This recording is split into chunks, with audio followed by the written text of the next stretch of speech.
to sneak that in somewhere. Don't. So, Steve, would you consider this film a Korean roller coaster? I wouldn't, and I've never met you before.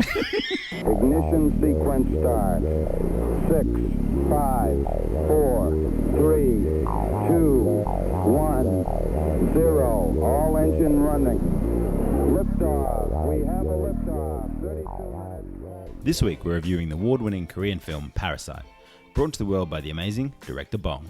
The film depicts the class disparity of the Kim family as they connive and scheme their way into the employ of the wealthy Park family.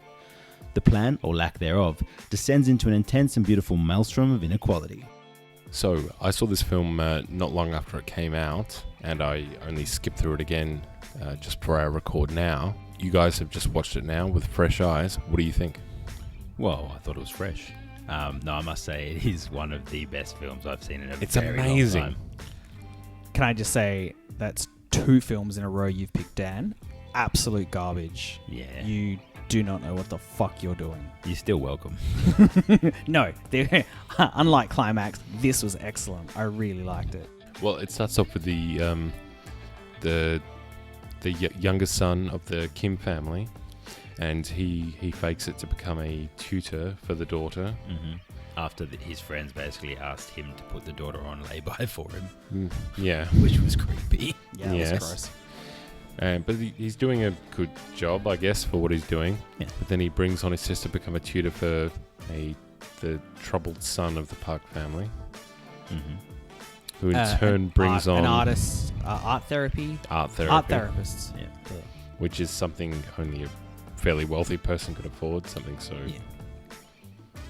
seemingly ostentatious. And then they start to get other staff fired in order to replace those members of the staff with their own family and pretend not to be a family. Yeah.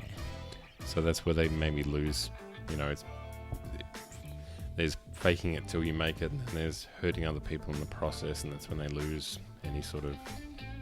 Well, the father, a couple of times in the film, sort of says, "Oh, surely the other driver's got a job. Surely these other people are okay." So you can tell there is a bit of a guilt cycle, at least in the parents. And with the Park family, I think the first time I thought, okay, well, they're wealthy, but they don't seem that awful. Is maybe when Mr. Park tells off Mr. Kim for being too familiar, I think. Acting too familiar during a car journey. And I was like, oh. Tells him off, but you can see he's uncomfortable. And then he mentions later that he doesn't want staff to cross a line. And I assume that line is more culturally irrelevant in Korea than it is here. Because he doesn't really go into details. He just says, as long as they don't cross that line, I'm happy with the staff. Keep things professional. Don't ask about our personal lives. Drive me back and forth. We can have, a polite conversation, but nothing personal. It's not your business. Till it comes to advice, or when maybe someone of a lower stature would give someone of a higher stature advice. Yeah, but like which in the film? Because all he does is complain that he smells like Subway. Oh, okay.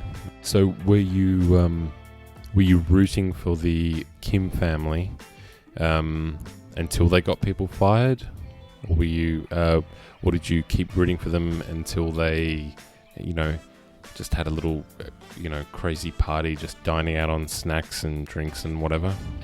That was probably the tipping point. That was I the did tipping feel bad point. when they got the It's like original. you had a good thing going, and then I don't know, it seems silly, but when they got the young driver sacked, I was like, oh yeah, it's a bit wrong, but he's probably very employable. But when they got the housekeeper sacked, that was pretty rough.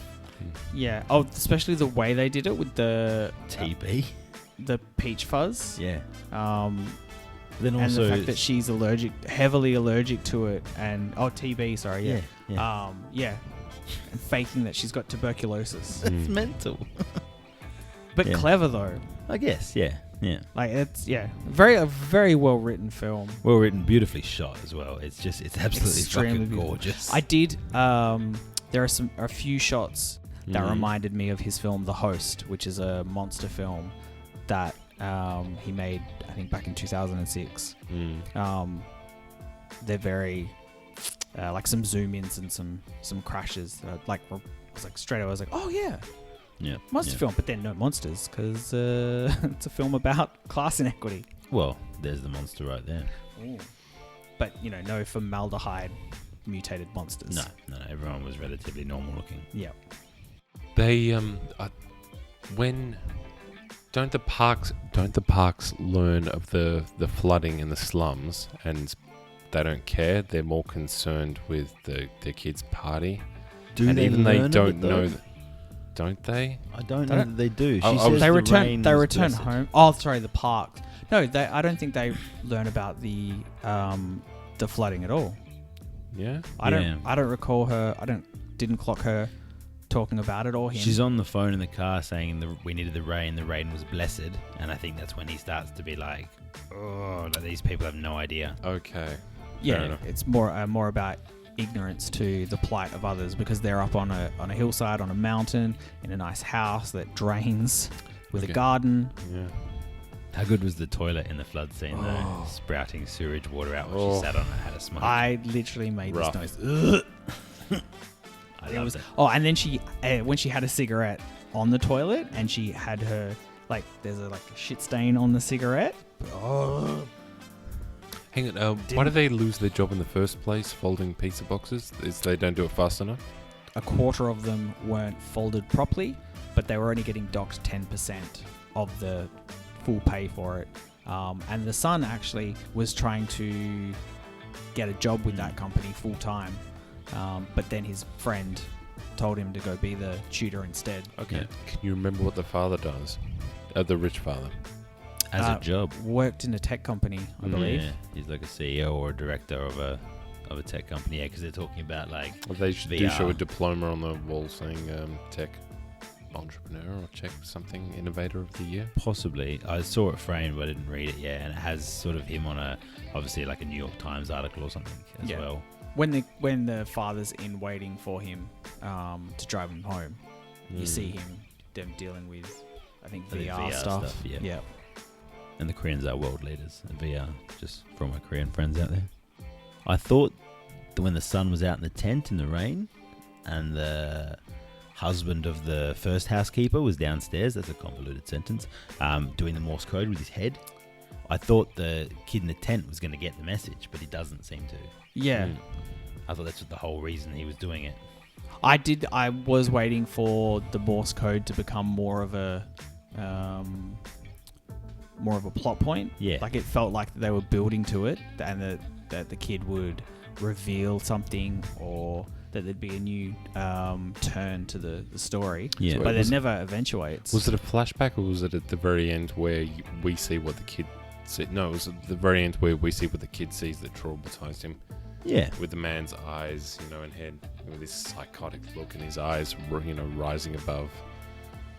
Coming up the stairs. Yeah. That was amazing. That was pretty well shot, yeah. And then he sees the ghost in inverted commas Again, at the again barbecue. at the barbecue, Coming and he's out. covered in blood, Yeah. and it's Yeah. just, I understand why that kid And fainted. no one's- That's traumatizing as fuck. So who dies? The daughter. Yeah. So the daughter sister dies. Yeah, Uh, the sister. Daughter Kim. Jessica. Jessica. Yeah, well, fake Jessica. That's Yeah, Jessica. That's not Jessica. Kevin. That's not Kevin. Yeah. Kevin survives, but he seems to be brain damaged. Yeah. Yes. Yeah. Because he's Because he's he laughing at all he through hallucinates tragedy. an end scene where he could.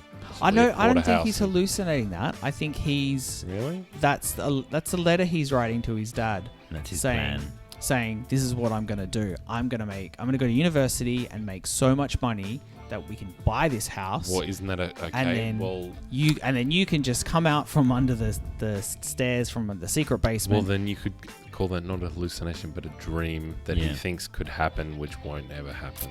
Oh, it's his goal. We're seeing his goal. Which won't ever happen. Probably not. It was my least favorite part of the film, but at the same time, the more I think about it, it does really cap that class struggle, in that's why we keep doing it. That's why that class exists, because we the poor continue to aspire to what the rich have. Kevin doesn't even, he's not upset that he's lost the girl. He's upset he's lost the house. He goes back to Yeah. look at the house, which initially I thought, oh, he's gone back to spy on her from the mountainside. And then they talk about the Parks selling the house. Yeah. And I was like, oh, then who is he? And he says, sometimes I just come to look at the house. Yeah. It's like, oh shit, yeah, okay. He's So in love with I was the house. really glad that when they did show that dream sequence, whatever you want to call it, Yeah. his wish fulfillment, his fantasy, I was really worried that the film was going to end with this is what's actually happening. Yes, yeah, And yeah. I was like, no, it's been so good up until now. Happy Don't end like ever that. And then after. thankfully, story-wise, maybe not thankfully for him as a character, it ends with him back in the basement house writing the letter. Yeah. Because I think it would have been a real cheap. But also writing a Cop-out. letter, in essence, he can never deliver. That was Yeah. I was wondering how are you going to get that to him? You can't give it to the housekeeper. Nope. Can you just throw this down into the basement for Yeah. me? Into your bomb shelter. Yeah. But you both enjoyed the film? I loved it. It's literally the best film I've seen in a long time. Amazing. Likewise. I thought it was great. Yeah. I- And it's really hard to rip on it because of that. It absolutely is. I mean, it's hard to just keep giving it praise. All you can do is ask questions. Yeah. That's a good thing. And that's it for this episode. Thanks for watching. I'm Dan. I'm Steve. I'm Brendan. Ciao, ciao. Bye. Thanks.